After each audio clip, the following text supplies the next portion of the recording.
Love or dreams? Do we really have to choose? Can one exist without the other, or is the struggle itself a false dilemma? Life is a complex web of decisions, a fragile balance between what we want and what we are willing to give up. At some point, almost everyone faces a moment where love and ambition appear to be at war. You meet someone who shakes your soul, who makes you feel understood in ways you never thought possible, and then reality sets in. Their needs, their life, their path, it might not align with yours. Suddenly, the future you dreamed of seems distant, fading, as love demands something in return. And so a choice presents itself, the life you envisioned or the person you love. People have been wrestling with this dilemma for centuries. Poets wrote about it, philosophers debated it, parents warned against it. Yet the question remains unanswered. Should love demand the sacrifice of our ambitions? Or should ambition take precedence over love? It is easy to see how people fall into the trap of either extreme. Some believe that to truly love someone, you must be willing to give up everything for them. Others believe that if love stands in the way of your dreams, then it is a distraction, a weakness to be avoided. Both perspectives, however, are incomplete. A life devoted entirely to ambition, to the pursuit of personal greatness, often leads to loneliness. There is a cost to climbing every mountain. The higher you go, the fewer people accompany you. But what if, in reaching the summit, you find yourself utterly alone? What if the dream you worked for loses its meaning because you have no one to share it with? Success without love is hollow. It is an empty house with gold-plated walls, a feast with no guests at the table. On the other hand, love that demands the abandonment of one's purpose can quickly turn into resentment. When people give up their dreams for love, they might believe they are making a noble sacrifice. And in the beginning, it might even feel right. But over time, something shifts. The passion that once burned inside them dims, replaced by a quiet ache, a lingering what if. That resentment, unspoken yet ever present, starts poisoning the very love they sacrificed for. It is the slow erosion of a relationship, not because love wasn't real, but because a part of the self had to be buried for it to survive. So, what is the answer? The answer is in integration, not separation. Love should not require the death of a dream. A dream should not require the absence of love. If love is true, it should make you stronger, not weaker. It should challenge you to rise, not demand that you shrink. And if a dream is worth pursuing, it should be one that aligns with the deepest parts of who you are, not just a selfish pursuit of status or recognition. The question then shifts from, do I choose love or ambition, to how do I ensure that the love I build strengthens my ambition and that my ambition does not destroy my love? That is a far more difficult question, but it is the right one to ask. This requires honesty, brutal honesty. You must know what truly drives you, what you are willing to suffer for. If your dream is real, it is something you cannot not live without, then you must find a way to make it coexist with love. And if love is real, if it is deep, if it is built mutual respect, then it will not demand that you give up the core of who you are. It will adapt. It will support. It will evolve with you. People often underestimate the power of a supportive partner. The right person does not stand in your way. They help you navigate the storm. They challenge your excuses. They remind you why you started in the first place. They see the dream not as a competitor, but as a part of you. And they are willing to walk beside. And you, in return, do the same for them. That is the only way love and ambition can coexist. But it is not easy. It requires negotiation. It requires sacrifice, not of the dream itself, but of time, of comfort, of the illusion that you can have everything perfectly all at once. There will be moments when one takes priority over the other, but those moments should be temporary, not permanent. Love should never feel like a prison, and ambition should never feel like a wall that separates you from the ones you care about. Many people fail to find this balance. Some never try. They walk away from love, convincing themselves that greatness requires isolation. They reach the top and realize too late that no one is there to celebrate with them. Others, fearing loneliness, give up their calling and wake up years later feeling like strangers to themselves, wondering why they feel unfulfilled despite having love.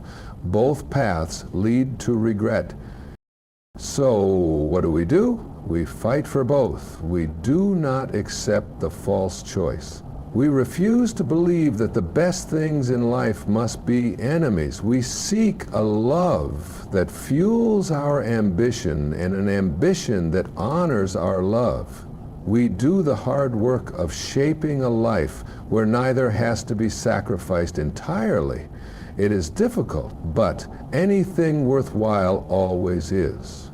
But because at the end of it all, what is the point of achievement if you have no one to share it with? And what is the point of love if it demands that you silence the fire inside you? The truth is, the greatest love is one that stands beside your dream, not in its place. Here's a compelling speech in the requested style. Regret is a terrible thing. It lingers, it follows you, it whispers to you in the quiet moments, reminding you of what could have been. But regret is not just about the past. It shapes the present. It dictates the future. It makes you question everything. What if you had chosen differently? What if you had held on just a little longer? What if the dream you sacrificed was the one thing that would have made you whole? Life is full of difficult choices, and one of the hardest choices you may ever make is giving up a dream for love. In the moment, it feels noble, it feels right. You tell yourself that love is more important, that some things are worth sacrificing for, and maybe at first it feels like the right decision. You convince yourself that you can live without the dream, that love will fill the space where ambition once lived. But time has a way of revealing truths we try to ignore. And the truth is, when you give up something that was a part of your soul, a part of you begins to fade. People don't notice it right away. It happens slowly. First, it's a quiet restlessness, a vague sense of something missing. Then it becomes frustration at yourself, at your partner, at life. The thing you gave up doesn't just disappear. It turns into something else. It turns into resentment. It turns into questions you can't answer. And the worst part, you can't even be angry at anyone but yourself. You made the choice, you gave it up, and now you have to live with it. But here's the real question. Does sacrifice mean the end? Or can something new emerge from it? Because regret is only destructive if you let it be. It can consume you, keep you trapped in bitterness, make you resent the very love you chose, or it can become something else. It can become resilience. It can become wisdom. It can become fuel for something greater. There are two ways people deal with regret. Some let it define them. They become trapped in the past, reliving the decision over and over, unable to move forward. They tell themselves that the best part of their life is behind them. They become bitter, cynical, unable to see the good in what remains. They destroy their relationships, their happiness, their sense of purpose, not because of what they lost, but because of what they refuse to rebuild. And then there are those who use regret as a teacher. They acknowledge the loss, but they do not let it destroy them. They recognize that life is not a single path, that meaning can be found in different ways. They take the pain of sacrifice and transform it into something new. If the dream they lost cannot be revived, they find another. If the love they chose is real, they commit to making it stronger. They refuse to let one decision define their entire existence. The difference between these two types of people is not what they lost, it is how they respond to the loss. Do they let regret control them, or do they take control of their regret? That is the choice, and it is a choice that must be made over and over again. Because here's the reality, no path is free from sacrifice. Even if you had chosen the dream over love, there would still be loss. Maybe you would have reached your goals, but at what cost? Maybe you would have climbed to the top only to realize you had no one to share it with. Every path carries pain. Every decision carries a cost. There is no perfect choice. There is only what you do after the choice has been made.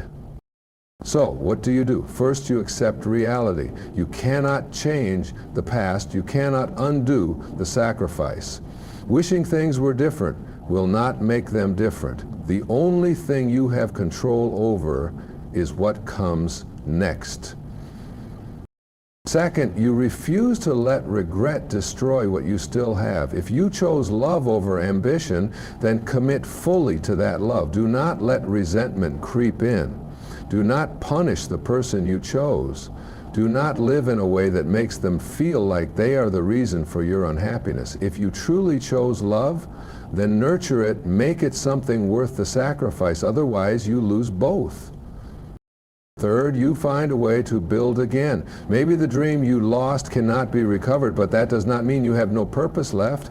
Maybe you will find a new dream, one that fits the life you have now. Maybe you will use what you learned from sacrifice to help others make better choices. Maybe you will create something meaningful from the pain, but you must move forward. You must create. You must not let one loss define your entire existence. Because life is not about avoiding regret. It is about learning to live with it in a way that makes you stronger, not weaker.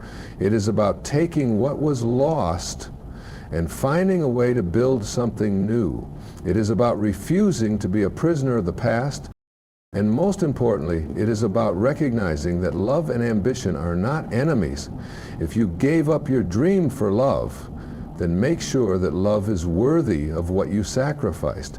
And if you ever find yourself at another crossroads, do not make the same mistake twice. Find a way to honor both, because real love should not require the death of your dreams, and real dreams should not require the absence of love.